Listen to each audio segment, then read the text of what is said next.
Hi geniuses, welcome to the channel Science Wizard Pooja Ranjan. This channel is all about the science subject of classes 6th, 7th, 8th, 9th and 10th physics and chemistry. If you are new to my channel, you can subscribe to the channel for more science videos, and if you like the explanation then please press the like button and you can share this video with your friends, family and the classmates. So the chapter which we are going to discuss today is of class 8, chapter 2 microorganisms. सो सबसे पहले समझते हैं micro organisms क्या होते हैं. सो जब आप इसको ब्रेक करोगे तो there are two words in it. One is the micro, second one is the organism. तो ऑर्गेनिज्म क्या होते हैं सबसे पहले. सो ऑर्गेनिज्म कोई भी लिविंग थिंग हो सकती है. ओके, सो लाइक कोई भी लिविंग थिंग्स जो होते हैं वो कैसे पता करोगे कि कोई भी जो चीज़ है whether it's a living thing और a non living thing. So आप सबको पता है कि characteristics of the living things, like living things can grow, living things can reproduce, living things responds to the stimuli, living things can move from one place to another. So these are the characteristics of the living things. So अगर organisms की बात करें तो organisms जो होते हैं they are also the living things.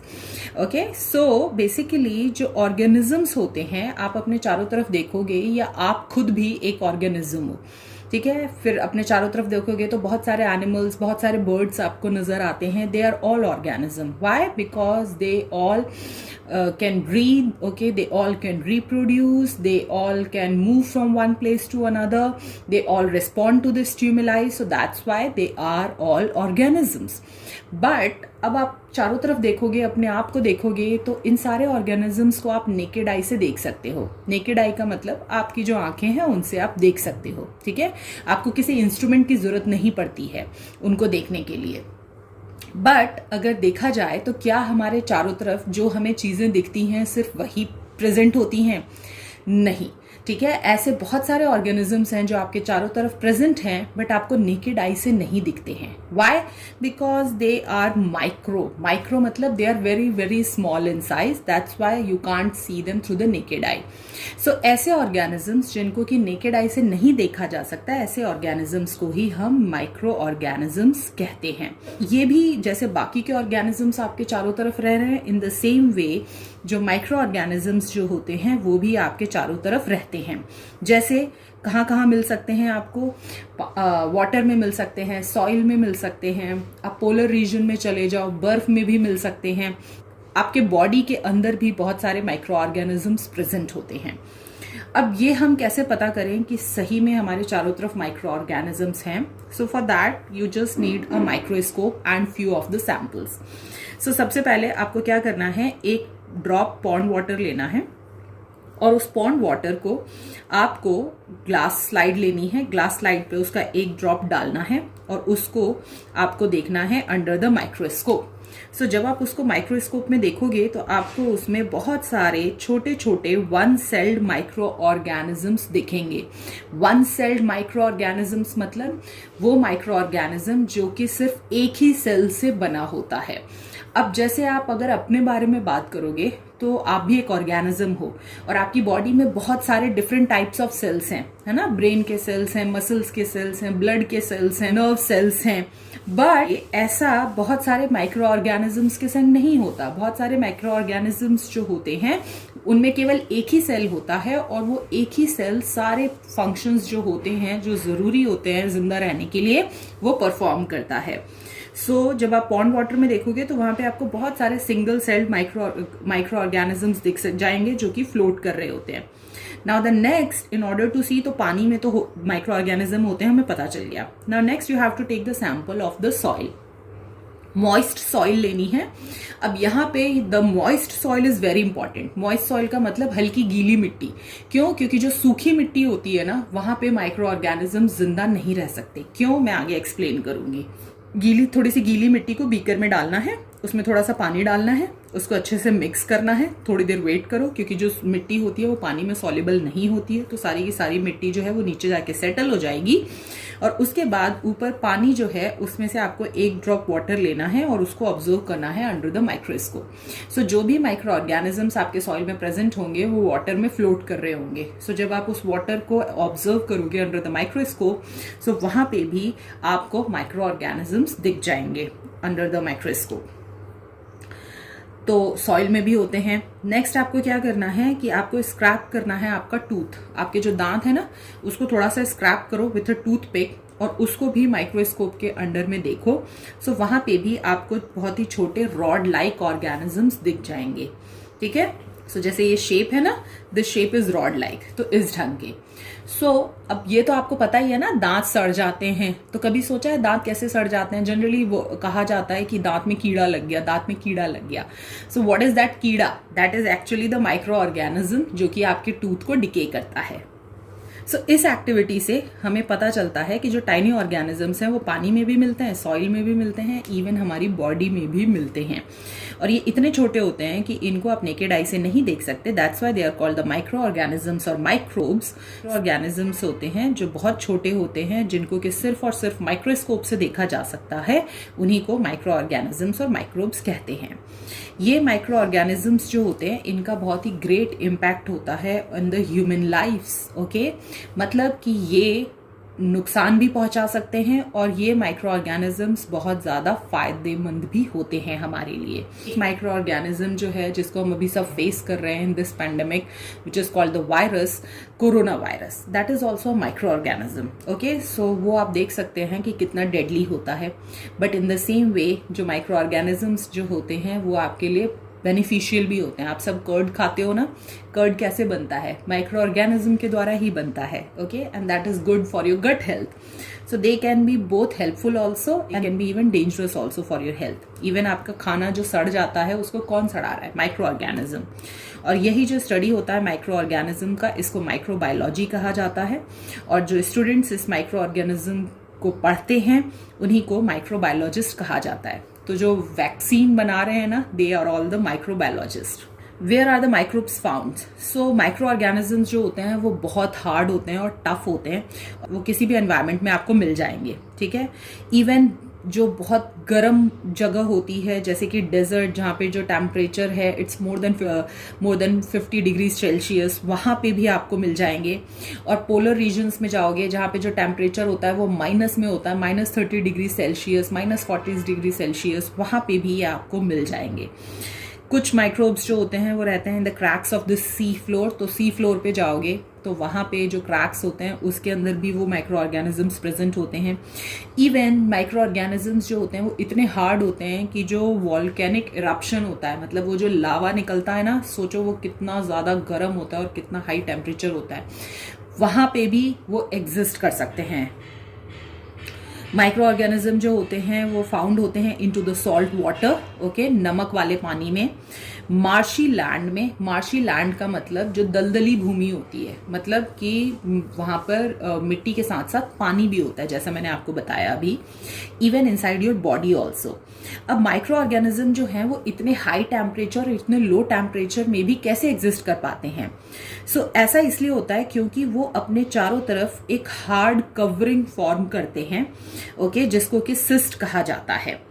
अब जब वहाँ पे इनके ग्रोथ के लिए जो एनवायरनमेंट है अगर सूटेबल नहीं है, सो उस केस में वो अपने चारों तरफ ये हार्ड कवरिंग फॉर्म कर लेते हैं, सिस्ट, और ये उसके अंदर इनएक्टिव रहते हैं। ठीक है, उस सिस्ट के अंदर जब तक कि इनको प्रॉपर एनवायरनमेंट मिल नहीं जाता ग्रो होने के लिए। Now the next question arises कि इनके लिए क्या है प्रॉपर एनवायरनमेंट। सो जैसा मैंने आपको बताया कि इनके लिए प्रॉपर एनवायरनमेंट होता है कि ये वार्म टेम्परेचर पे, और सेकेंड जहाँ पे मॉइस्चर होता है ये वहीं पर ग्रो हो सकते हैं। तो कोई भी चीज़ जो ड्राई होती है, अब एक एग्जाम्पल मैं अगर आपको दूं तो आपके घरों में दालें रखी होंगी, ठीक है, तो वो ड्राई हैं, उनको सुखाया गया है और उनको पैक करके दिया गया है। तो वो दाल जो आप घर पे लेके आते हो तो आप 1 महीने 2 महीने तक भी उनको डब्बे में पैक करके रख सकते हो, वो खराब नहीं होती। अब आपने क्या करा, दाल में पानी मिला के और उसको पका लिया। ठीक है, अब वहां पे पानी आ गया, मतलब मॉइस्चर आ गया, वो दाल जो है गर्मी में सुबह से शाम में ही खराब हो जाती है। तो डिफरेंस क्या हो गया?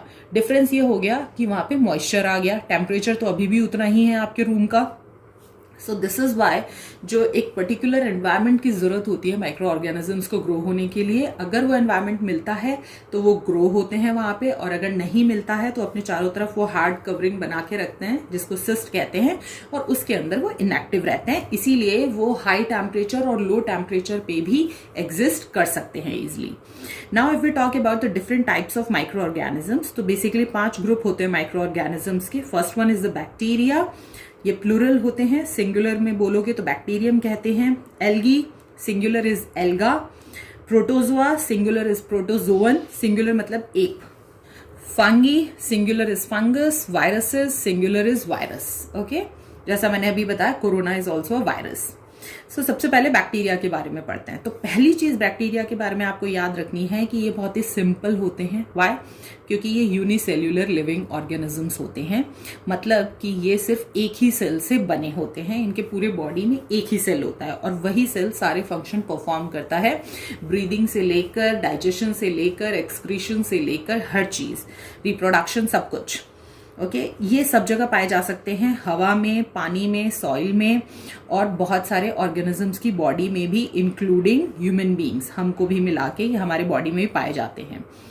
ये ग्रो करते हैं और मल्टीप्लाई करते हैं बहुत फास्ट। ठीक है, एक बैक्टीरियम डिवाइड करता है into the 2 bacterias in 10 to 30 minutes. अब इसका बहुत ही इजी एग्जांपल मैं बताती हूँ। दही जमाते होगे ना, तो दही जमाने के लिए आपकी मम्मी ने जो फ्रिज में दूध रखा हुआ है, ठीक है, आप क्या करना, फ्रिज में से दूध निकालना और उसमें थोड़ा सा वो जामन जो बोलते हैं, थोड़ी सी दही डाल देना। ठीक है, और फिर एक और दूध लेना जिसको आपने हल्का गर्म किया हुआ है, गुनगुना किया हुआ है, और उसमें वो जामन डाल देना, थोड़ा सा दही। ओके, और फिर देखना आप ऑलमोस्ट 6 to 7 आवर्स बाद कि कौन सा दही जमा है और कौन सा नहीं जमा। तो आप ये नोटिस करोगे कि जिसको आपने थोड़ा गर्म करा था ना, वो तो दही बन गया है, दूध। ओके, बट जो ठंडा दूध था जिसमें आपने दही डाली थी, वो जो है वो दही में कन्वर्ट नहीं हुआ है। तो क्यों ऐसा हुआ? इसीलिए ऐसा हुआ क्योंकि जो आपका कर्ड है उसमें एक माइक्रो ऑर्गेनिज्म एग्जिस्ट करता है जिसको हम कहते हैं कि कर्ड में एक बैक्टीरिया होता है जिसको लैक्टोबैसिलस बैक्टीरिया कहा जाता है, और यही बैक्टीरिया जो होता है वो मल्टीप्लाई करता है और कन्वर्ट कर देता है आपके मिल्क को, सॉलिडिफाई कर देता है आपके मिल्क को इनटू द कर्ड। ओके, अब इसका बहुत ही इजी एग्जांपल है, क्योंकि एक बैक्टीरियम को 2 बैक्टीरिया बनने के लिए 10 से 30 मिनट लगते हैं। ओके, तो इसीलिए आपके दही को फॉर्म होने में कम से कम 6 से 8 घंटे का टाइम लगता है। अब इतने सारे बैक्टीरिया प्रेजेंट होते हैं सिर्फ 1 ग्राम गार्डन सॉइल में। 1 ग्राम गार्डन सॉइल बहुत कम होता है, उसमें सोचो कितने अमाउंट ऑफ बैक्टीरिया प्रेजेंट होते हैं। और हर बैक्टीरिया जो होता है उसमें सिंगल सेल ही होता है। ठीक है, और कुछ बैक्टीरियाज जो होते हैं वो कभी कभी ग्रुप में भी एग्जिस्ट कर सकते हैं और चेन बना के भी एग्जिस्ट करते हैं। ये जनरली 3 डिफरेंट शेप्स में पाए जाते हैं। First one is the rod shape, जिसको हम बैसिली कहते हैं। So as you can see this is the rod shape bacterias जिनको बैसिली कहा जाता है। Second one is the spherical which is called the cocci. So यहाँ पे स्फेरिकल देख रहे हो, राउंड राउंड, इसको हम कहते हैं cocci. And the third one is the spiral which is called the spirilla, और ये ऐसे स्पाइरल फॉर्म में होते हैं, इनको स्पाइरला कहा जाता है।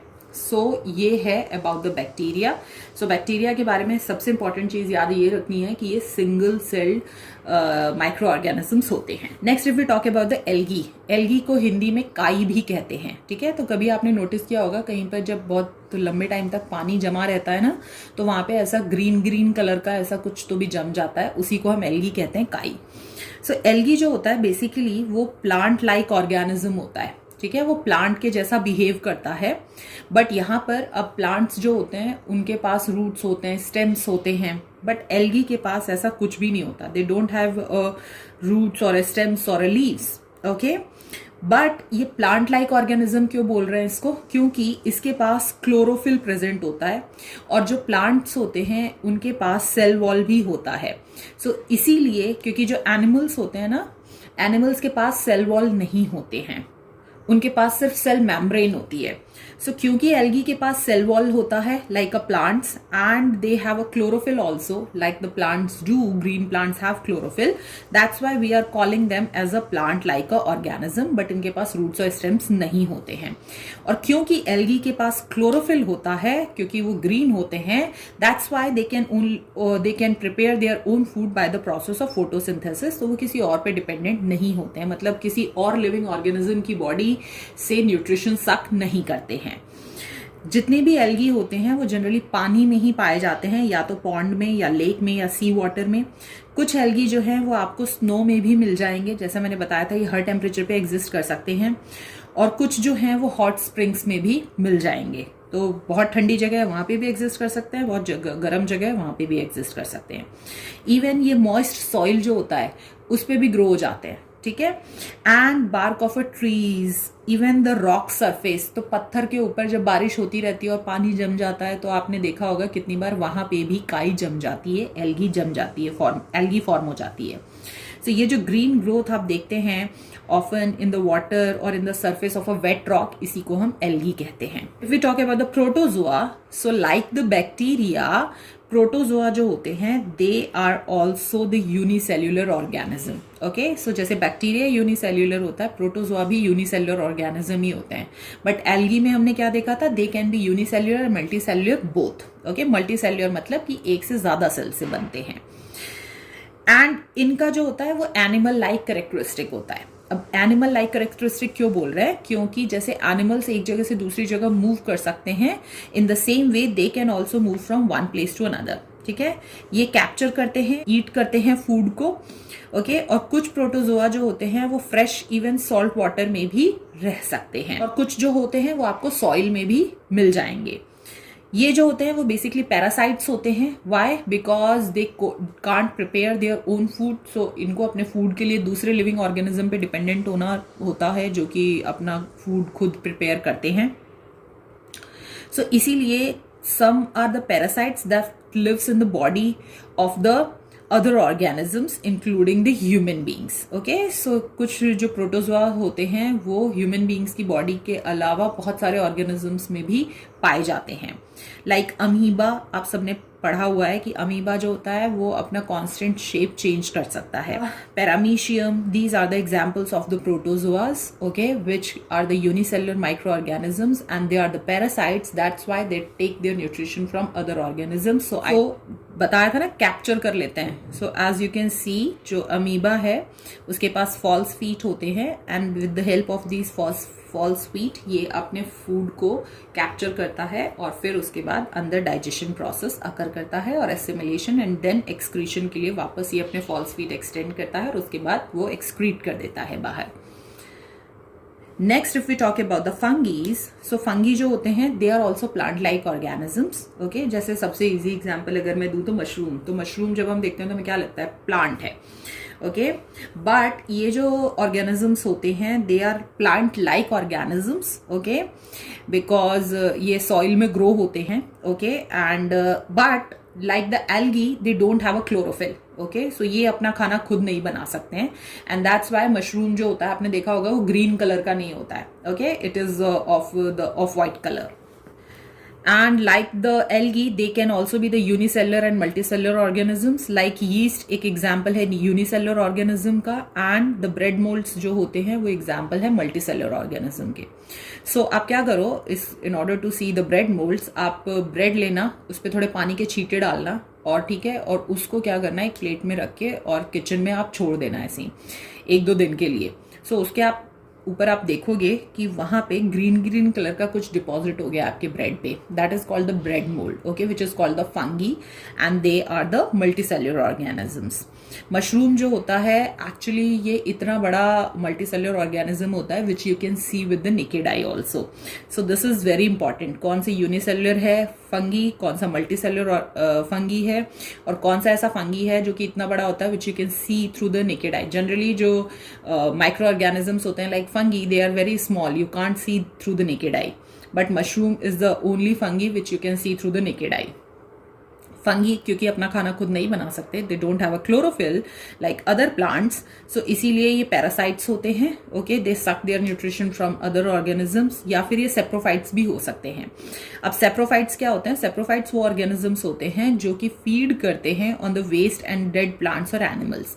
ओके, सो सेप्रोफाइट्स क्या करते हैं? वो ग्रो होते हैं डेड प्लांट्स और एनिमल्स पे, और वहां पे उनसे न्यूट्रिशन सक करते हैं. तो व्हाट दे डू इज वहां पे अपना डाइजेस्टिव जूस सिक्रीट करते हैं उन डेड प्लांट्स और एनिमल्स पे. जब डाइजेशन हो जाता है सो उसमें से जो न्यूट्रिशन है फिर वो सक कर लेते हैं. So the same done by the fungis also.